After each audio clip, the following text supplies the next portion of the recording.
Bonjour, bonsoir à tous et à toutes. J'espère que vous allez bien. Je suis content de vous retrouver. J'espère que vous avez passé une belle semaine. Je suis content de savoir aussi que vous êtes nombreux et nombreuses un peu partout sur la planète. Vous êtes en Guyane, en Algérie, en France, en Belgique et j'oublie probablement quelques pays. Donc, on se retrouve pour un nouveau direct sur les douleurs aux genoux, toutes causes confondues. Je vais vous proposer des exercices.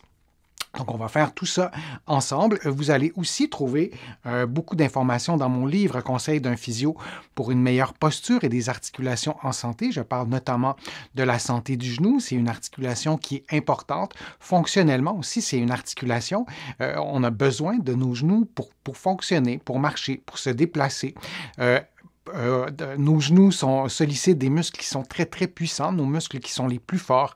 Donc, c'est une articulation qui est aussi directement liée à la posture. Mais dans ce livre que vous connaissez, Conseil d'un physio pour une meilleure posture, évidemment, il est question de posture, mais il est question aussi de la santé des genoux. Maintenant, je vais vous montrer des exercices qui sont sur ma chaîne YouTube. Vous allez les trouver dans certains exercices sont dans plus d'une vidéo et je vais vous montrer donc des exercices et je vais les commenter.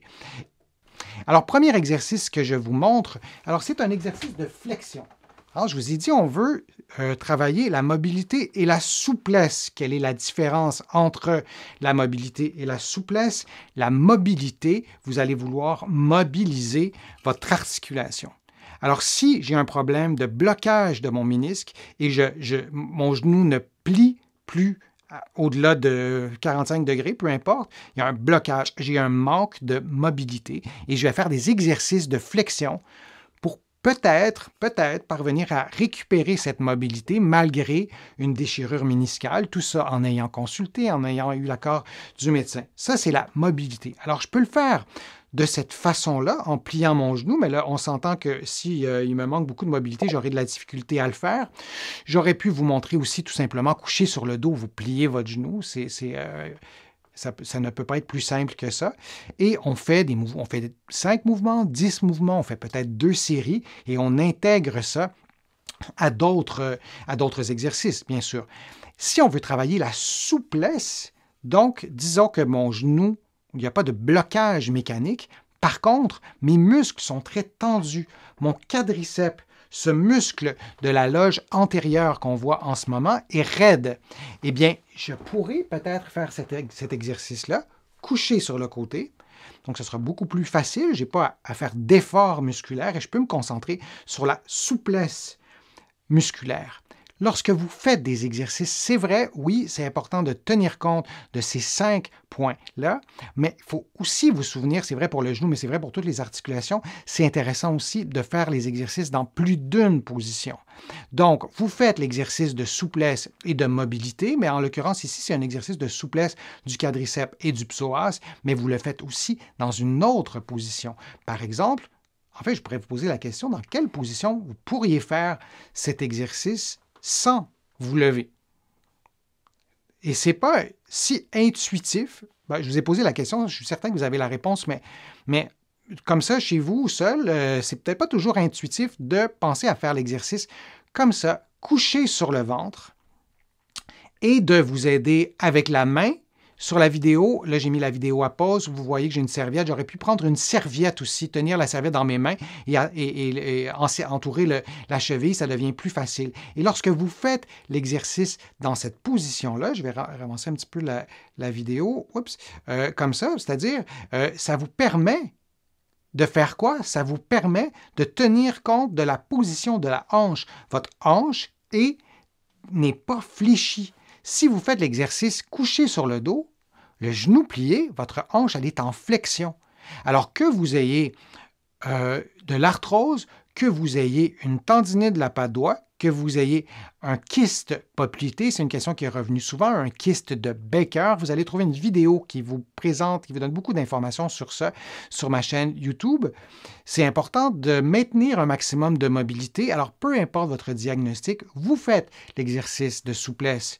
Par exemple, coucher sur le côté, sinon coucher sur le dos, comme je vous le disais. Et aussi, vous le faites, coucher sur le ventre, c'est vraiment important. Et c'est vrai aussi pour des exercices de mobilité. Évidemment, c'est un peu difficile de le faire seul, mais en physiothérapie, quand je traite mes patients, je les traite aussi couchés sur le ventre pour pouvoir mobiliser le genou parce que ça me permet de stabiliser la hanche. Il faut tenir compte du pied et de la hanche lorsqu'on prend soin de nos genoux. Alors, on continue les exercices. Je vous montre celui-là. Maintenant, on va parler de force musculaire. Alors, le muscle qui est situé dans la loge antérieure que je vous montrais, donc je vais vous le remontrer comme ça. Donc, le quadriceps qui est devant, mais en fait, je pourrais aussi vous le montrer comme ça. Donc, le muscle qui est devant, donc le quadriceps, c'est un gros muscle, hein, ça le dit, quadriceps, il y a 4 ventres musculaires et on veut le stimuler, on veut récupérer les capacités physiques, la force, l'endurance, la capacité de forcer longtemps. On veut récupérer la force de notre quadriceps. J'ai mis un ballon, mais vous auriez pu mettre un rouleau, un coussin, vous pouvez mettre ce que vous voulez, en fait, pour autant que c'est confortable. Et vous levez votre pied et vous descendez. Bon, évidemment, si vous vous entraînez pour le marathon, vous n'avez pas de douleur aux genoux, vous n'allez pas faire cet exercice-là. C'est pas ça la question, si vous l'avez compris. J'ai mis la vidéo à pause. Il y a des personnes qui sont incapables de faire ça, de tenir le genou complètement en extension. Êtes-vous capable de maintenir votre genou complètement en extension? Il y a des personnes qui ne peuvent, parmi les personnes qui ne peuvent pas le faire, il y a des personnes qui ne peuvent pas le faire parce que le genou est bloqué. Par exemple, il y a une déchirure méniscale qui bloque le mouvement. Mais il y a des personnes qui ne peuvent pas faire le mouvement parce qu'elles n'ont pas la force.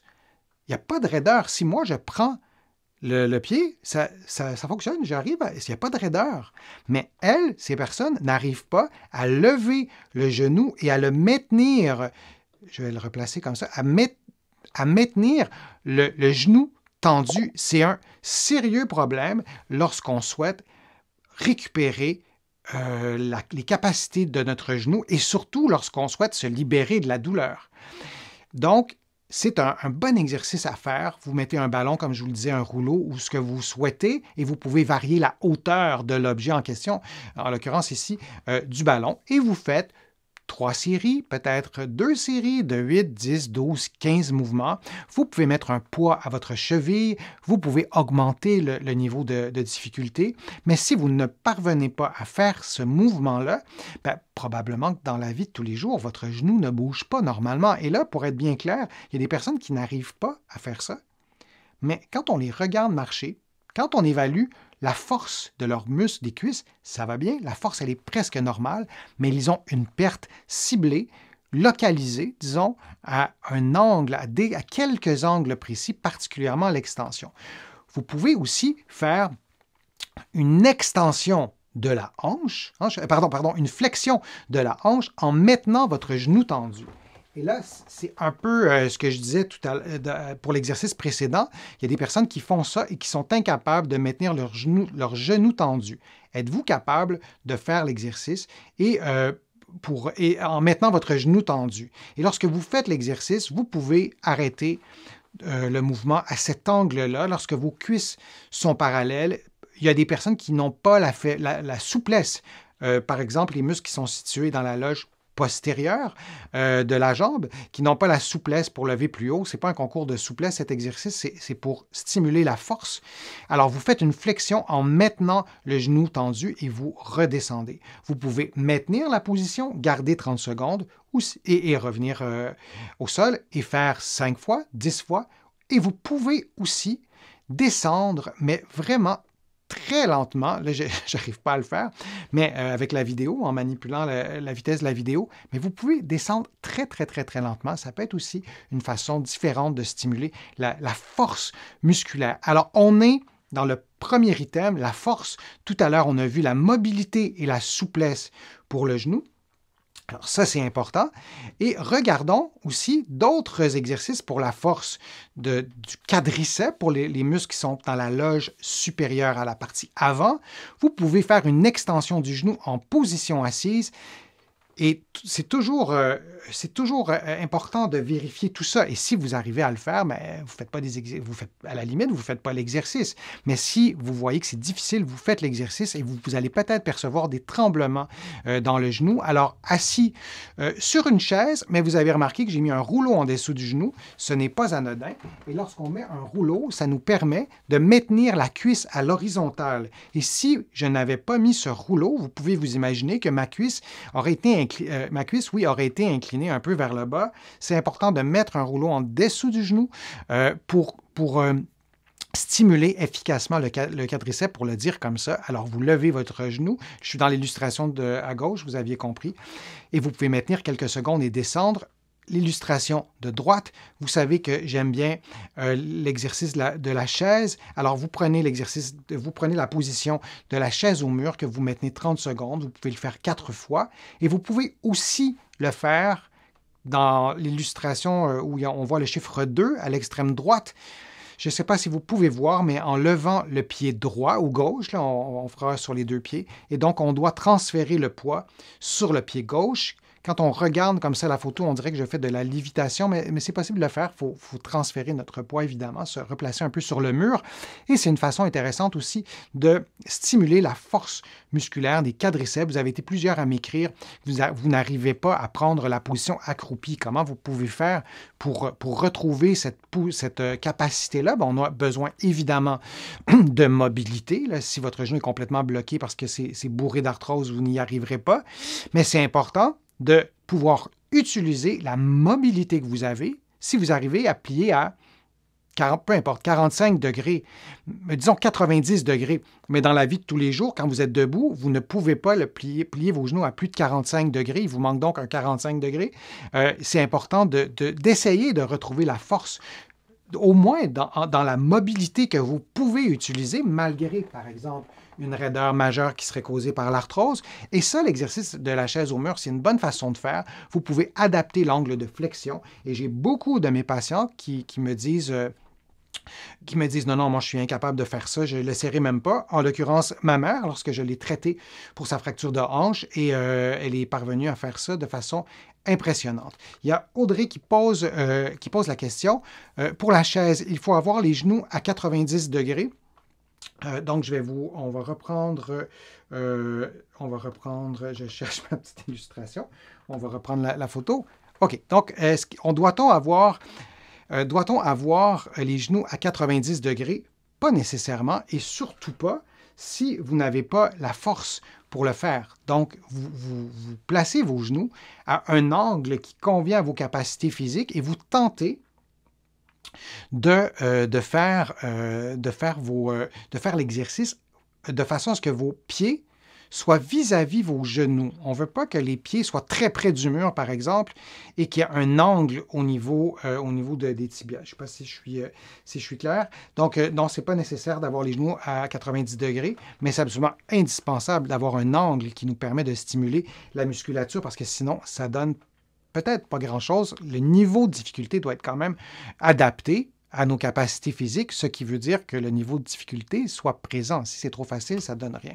Un autre exercice que vous connaissez, le pont, c'est un exercice qui stimule la partie arrière de vos cuisses, donc à droite, les ischio-jambiers, qui sont des muscles qu'on oublie. Pourquoi on oublie les ischio-jambiers? Parce qu'ils sont derrière nous, on ne les voit jamais. Vous voyez, j'allais dire constamment vos quadriceps, vous ne passez pas vos journées à les regarder, mais vos ischio-jambiers, vous ne les voyez jamais. Et lorsqu'on dit loin des yeux, loin du cœur, c'est vrai pour les ischio-jambiers. Donc, cet exercice stimule les ischio-jambiers et les fessiers. Vous pouvez faire 10 mouvements, faire 3 séries. Un conseil qui risque d'être fort utile pour retrouver vos capacités fonctionnelles, votre force. Vous faites l'exercice dans la position que vous voyez, mais vous pouvez aussi faire l'exercice en éloignant, beaucoup plus que ça, votre talon de vos fesses. Vous le faites lentement. Et là, il y a quelqu'un qui pourrait m'écrire, lorsque je fais ça, j'ai une crampe. Si vous avez une crampe, il y a des fortes chances que cette crampe s'explique par une faiblesse de vos muscles. Faites l'exercice plutôt que de faire l'exercice sur un seul pied. Faites-le sur les 2 pieds. Si les crampes persistent, faites l'exercice en plaçant vos mains au sol et graduellement, vous tenterez de vous approcher de cette façon d'exécuter l'exercice sur un pied et les bras levés. Ça peut être intéressant d'y aller progressivement, mais et là, je vais parler de mon expérience à moi auprès de mes patients qui avaient des crampes. Il n'y a jamais personne qui n'a pas pu faire l'exercice. Il n'y a jamais personne qui avait des crampes, qui n'est pas parvenu à faire l'exercice. C'est souvent parce que l'exercice est trop difficile et il y a des raisons aussi neurophysiologiques pour lesquelles les crampes apparaissent, mais c'est souvent relié au déconditionnement. On parle de douleurs au genou, de problèmes au genou, souvent persistants. Alors, c'est fondamental de ne pas oublier les ischio-jambiers, donc l'exercice du pont. On peut aussi faire l'exercice du pont sur les deux pieds. C'est un extrait de mon livre, là, il y a du texte qui est dans le décor. Mais je vous ai montré cette photo pour vous attirer votre attention sur la photo de droite qui est un peu plus haute.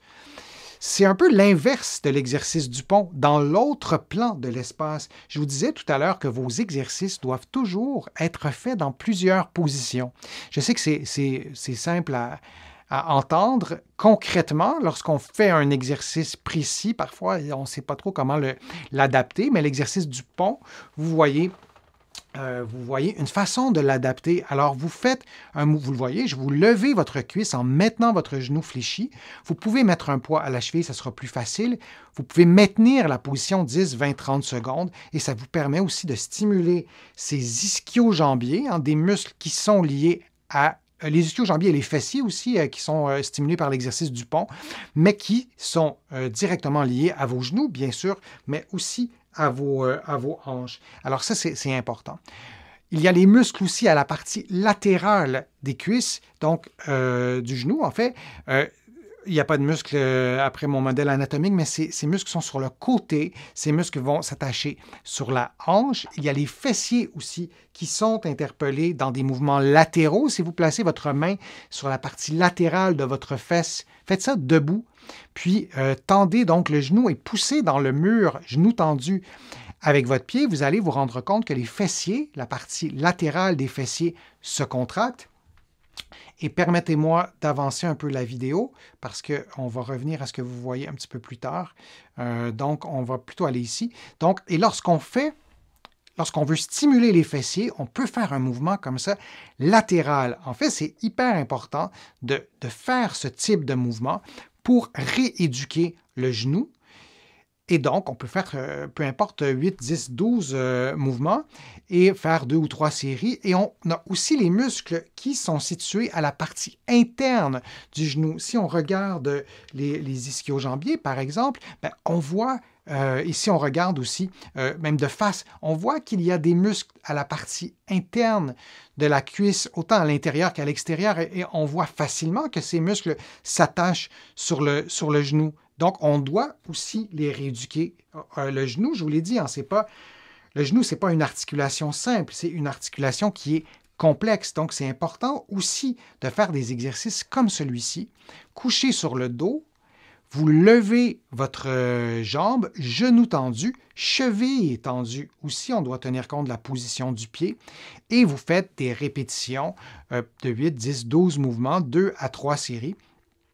Et vous avez vu, là, j'ai placé l'autre jambe un peu vers l'arrière pour avoir un peu de chance, la chance de faire un mouvement, que ça soit mobile.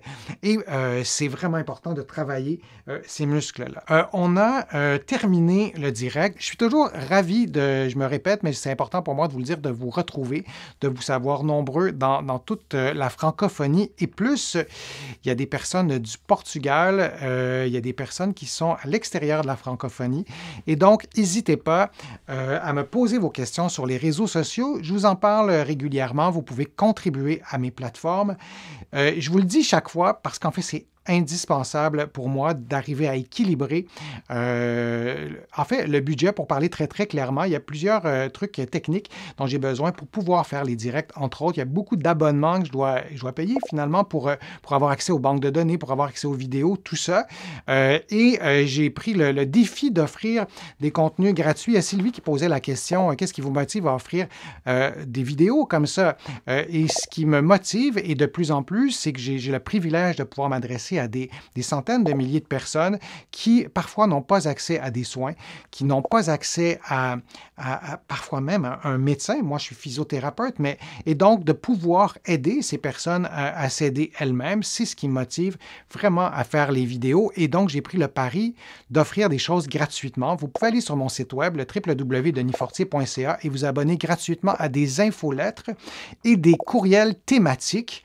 Je vous l'offre avec grand plaisir. Vos adresses courriels sont conservées de façon sécuritaire et je ne vous vends rien. Je ne vous réécrirai pas plus tard pour vous vendre je ne sais pas quoi d'ailleurs. Donc, ça me fait vraiment plaisir. Il y a comme un défi de pouvoir boucler le budget de tout ça. Je le fais en partie par des clics. Lorsque vous cliquez sur les publicités, lorsque vous écoutez les vidéos, évidemment, moi, ça me donne un certain revenu qui me permet de pouvoir boucler une partie du budget, mais sans les contributions, je n'y arrive pas, ça c'est certain. Il y a aussi l'infolettre que vous pouvez recevoir chaque semaine. Donc, ça vous permettra aussi d'avoir mes chroniques à la radio, par exemple, ou à la télévision. Et vous pouvez aussi contribuer financièrement, mais par des clics, comme je vous le disais. Et ça fait vraiment une différence. Et c'est la seule façon pour moi de pouvoir continuer à vous offrir autant de contenu gratuit. Et ça a pris une ampleur que je n'avais jamais estimée. Pour vous donner une idée, j'ai des dizaines de milliers de messages par année. J'essaie de répondre à un plus grand nombre possible, mais c'est vraiment un privilège donc de pouvoir m'adresser à tant de personnes, mais c'est le défi que je me lance chaque semaine de pouvoir faire en sorte que tout ça fonctionne. Donc, c'était important pour moi de vous en parler. Je vous souhaite de passer une bonne semaine. Prenez soin de vous et à bientôt.